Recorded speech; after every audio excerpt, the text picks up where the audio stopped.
One day, Little Horse wanted to cross the river, but he stopped. How deep is the water? He wondered. Nearby, Cow was eating grass. It's not deep, said Cow. Look, the water only reaches my legs. Little Horse walked forward slowly. Wait, wait! The water is very deep, Bunny shouted. Yesterday I almost drowned.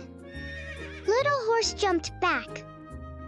Oh dear, who's right? Little Horse stood still and thought. Then he said, I will try it myself.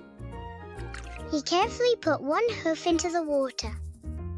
Oh, it's not too deep.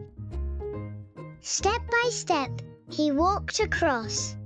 On the other side, Little Horse smiled. Sometimes, you must try it yourself. Like and follow.